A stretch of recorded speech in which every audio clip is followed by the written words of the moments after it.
Okay, so this is Urban Cottage, and this is the pattern that we're going to be using for our sew along. Now, you are able to pick whatever fabrics you want for your sew along. We do have kits that are Christmas. I have chosen some different fabric for the one that I'm working with, but just as a note, you can pick whatever you like. Now, on the pattern, I do want to show you this. Down here at the bottom is the fabric requirements that you need to make our Urban Cottage quilt. So I want you to notice that on fabric number 1, it says you need a yard. However, we know after having made this once that you are going to need a yard and a quarter of fabric number 1. So please note that and get the right amount of fabric. Fabric number 2 is 2 yards. Fabric number 3 is 3 yards. Fabric number 4 is 2/3 of a yard. Fabric number 5, 2/3 of a yard.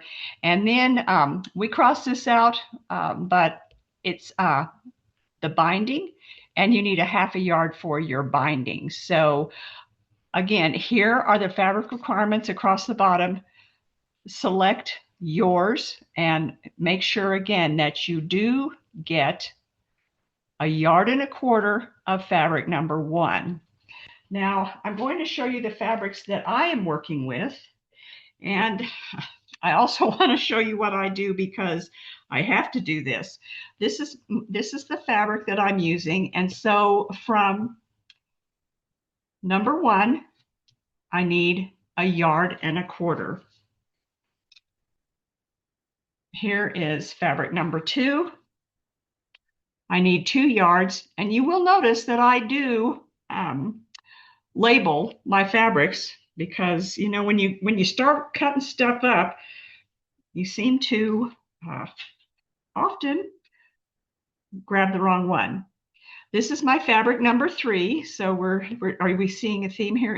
I just love this fabric. So this is fabric number 3.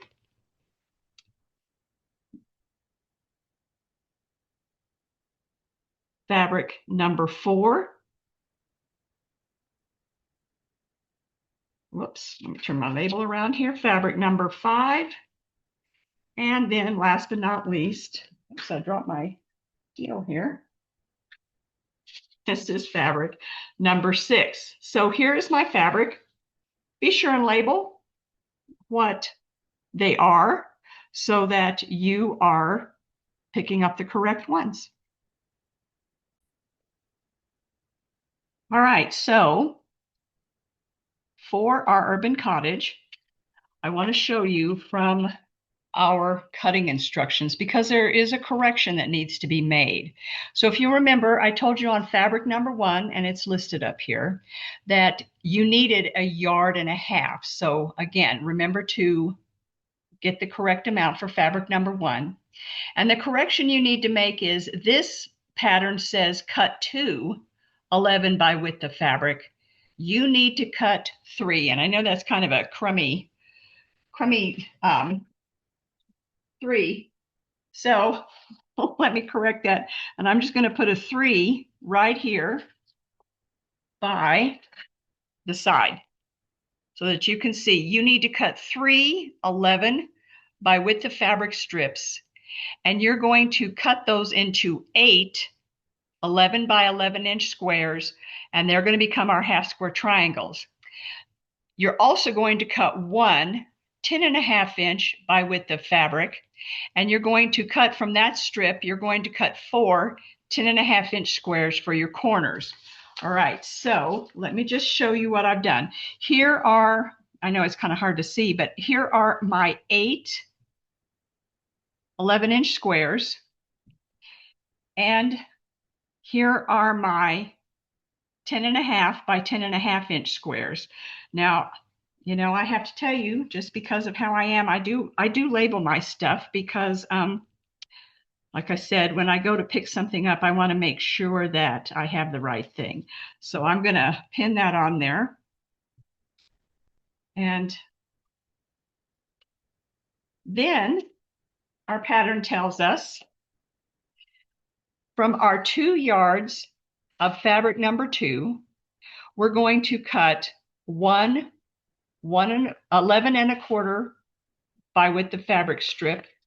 And we're going to cut that into 2 11 and a quarter by 11 and a quarter inch squares. We're going to cut 1 10 and a half by width of fabric strip. And we're going to cut that into 4 10 and a half inch squares. And we're going to cut 3 here. Here's that 3 that we had to make the correction for fabric 1. From fabric 2, we're going to cut 3 11 by width of fabric strips, and we're going to cut those into 8 11 by 11 inch squares for our half square triangles. So that's what we're going to concentrate on for our first week. We're going to get these things cut, and I'm going to show you how we're going to put that together. All right, so our instructions tell us now we are working with, this is fabric number 2. I've got it turned over there. And what we're going to be doing is we're going to be making big half square triangles out of our squares here. So it tells us to, using a mechanical pencil, draw a line on the wrong side of fabric 2 squares. The draw line should be marked, and we're going from top left to bottom. Now here's the thing. In this pattern, they actually used words for the pieces for fabric number 2. I am not using words, so I am not going to worry about making sure how these are drawn, 4 squares one way, 4 squares the other. I don't have to worry about that because mine are not words or stripes. If you are using words or stripes, you want to do exactly what the pattern says, because that way your words will be right side up when they are placed in your quilt. That would be the same thing for stripes, but I am not using stripes and I'm not using words. So I'm just going to go ahead and I'm going to draw my line corner to corner.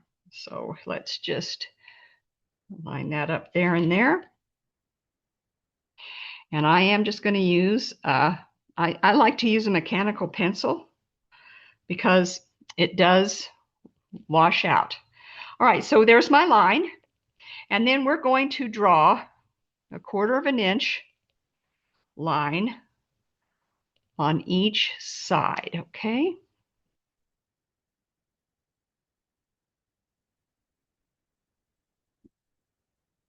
And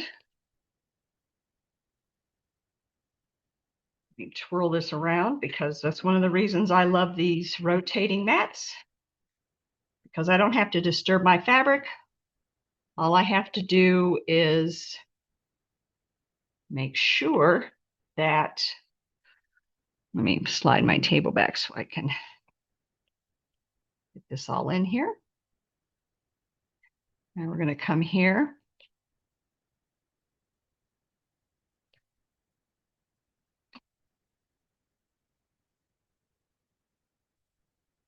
We're going to put these marks on all of our number 2 squares. And so let's get those all marked.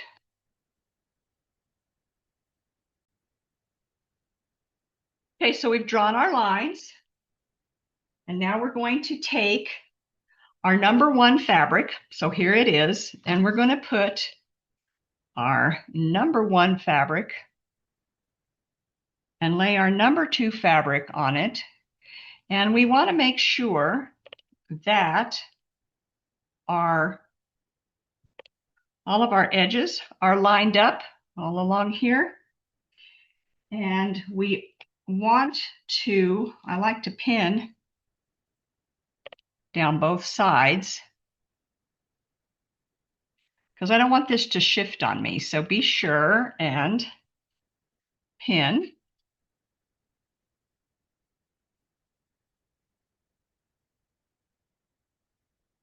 And we shifted a little, so always check, because we are making half square triangles out of these, and we need them to be pretty close to right on as possible.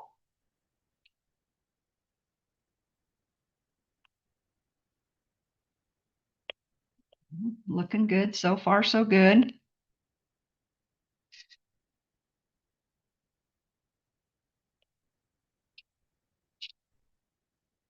I'm going to do both sides.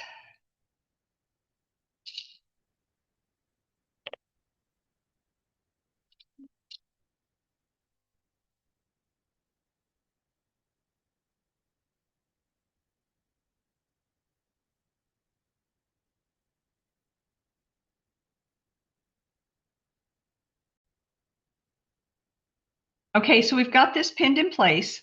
And now what we're going to do is we're going to sew a 1/4 inch. That's why we drew these lines, because if you're used to just working off that center line, then you're just going to sew a 1/4 inch off the center line. For those of you who are kind of new to quilting, a lot of times it's nice to just go ahead and draw those lines so that you are able to follow and make sure that your 1/4 inch is accurate. We are going to do what they call a scant 1/4 inch. So we just want to sew just a scant, just a hair off of a 1/4 inch. We're going to go into it. All right, so we're just going to sew on both sides of that line, and we'll be right back.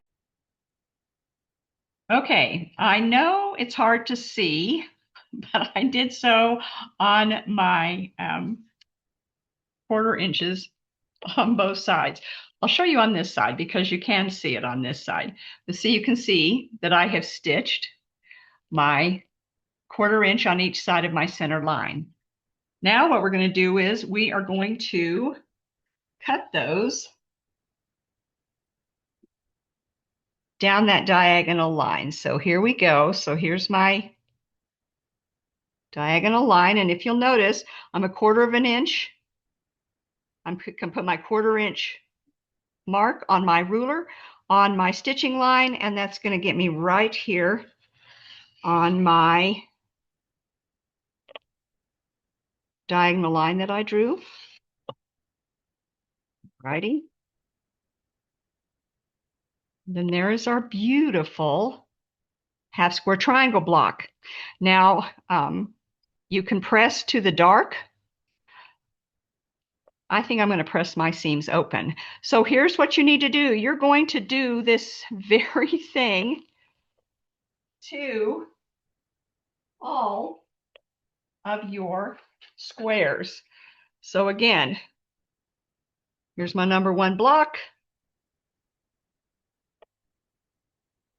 Line those up, making sure all the edges are even, pin them in place, and then you're going to sew on the lines. So that is what is going to be for step number 1 for this week. And have fun. Okay, so here are a couple of our half square triangle blocks. Aren't they beautiful? So the thing is that now that you've got this put together, you need to measure, and it needs to measure 10.5 inches. So let's line this up here along the side. All right, so my block is 10.5 inches, and we're just going to go ahead and get rid of those little dog ears that are sticking up. So you want to do this on all of your blocks. Make sure that they all measure 10.5 inches, okay? And you will be making 16 of these half square triangle blocks. So there we go. I think this is such a pretty pattern, and I think we're going to have a lot of fun working on it. So have fun.